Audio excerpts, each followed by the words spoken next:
दोस्तों आज का जो लास्ट अपडेट है ये बहुत इंपॉर्टेंट अपडेट है, आप लोग जरूर ध्यान से देखें। अस्सलाम वालेकुम दोस्तों, मैं हूं असलम आलम और आप देख रहे हैं गल्फ एक्सपर्ट।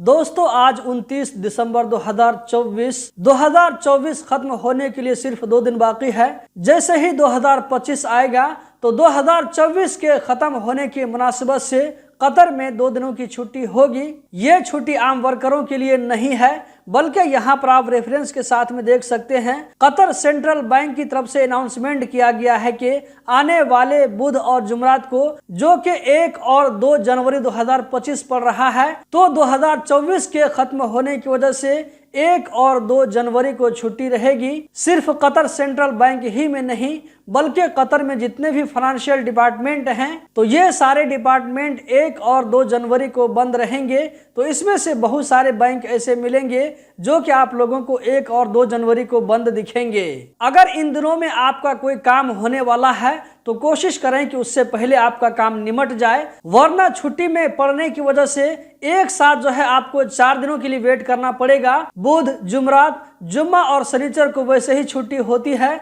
तो टोटल जो है 4 दिनों की छुट्टी हो जाएगी। इस तरह आपका काम जो है 4 दिन लेट हो सकता है, तो छुट्टी को देखते हुए आप अपने काम को आगे पीछे कर सकते हैं। दोस्तों अगला अपडेट आप लोगों के साथ में शेयर करने वाले हैं, ये दीवाने अमीरी की तरफ से है। आप यहाँ पर रेफरेंस के साथ में देख सकते हैं दीवाने अमीरी की तरफ से कतर के बादशाह शेख तमीम बिन हमद आल सानी ने इंडिया की प्रेसिडेंट और इंडिया के प्राइम मिनिस्टर को डॉक्टर मनमोहन सिंह के निधन के मौके से ताज़ियत का पैगाम भेजा है। अगला अपडेट दोस्तों यहाँ पर आप लोगों को नजर आ रहा होगा, वकूद की तरफ से कहा जा रहा है कि साल 2024 में पेट्रोल और डीजल का रेट कतर में इसमें ज्यादा चेंजिंग देखने को नहीं मिली है। कभी कभी ऐसा हुआ कि 5 दिरहम कभी ज्यादा हो गया, कभी कम हो गया, बस इतना ही का फर्क पड़ा है पूरे साल में। अगला अपडेट दोस्तों यहाँ पर आप देख सकते हैं, ये है कतर में मौसम विभाग की तरफ से। इसमें कहा जा रहा है कि आने वाले चंद दिनों तक कतर में ठंडी की वजह से कोहरा देखने को मिलेगा। अगला अपडेट दोस्तों यहाँ पर आप देख सकते हैं, ये है बलदिया की तरफ से। वकरा बलदिया ने फूड कंपनियों के खिलाफ इंस्पेक्शन कैंपेन चलाया। यहाँ पर आप देख सकते हैं कि बलदिया के ऑफिसर फूड कंपनियों में जाकर के चेक कर रहे हैं जो सामान इन जगहों पर सर्व किया जाता है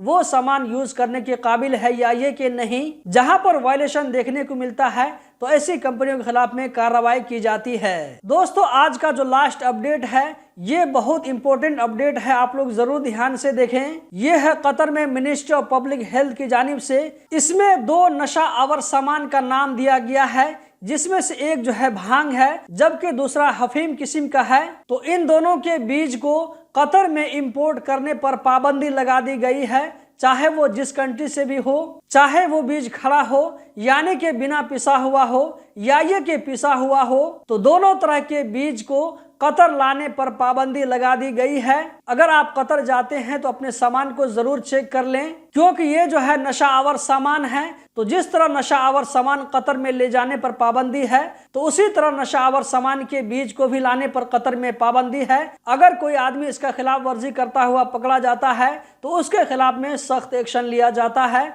दोस्तों इस वीडियो में इतना ही, हम जल्द ही मिलते हैं कल Q&A वीडियो के साथ में, तो हमारे साथ में जुड़े रहें। चैनल को जरूर सब्सक्राइब करें अगर अभी तक आप लोगों ने सब्सक्राइब नहीं किया है। वीडियो को लाइक करें। बहुत बहुत शुक्रिया।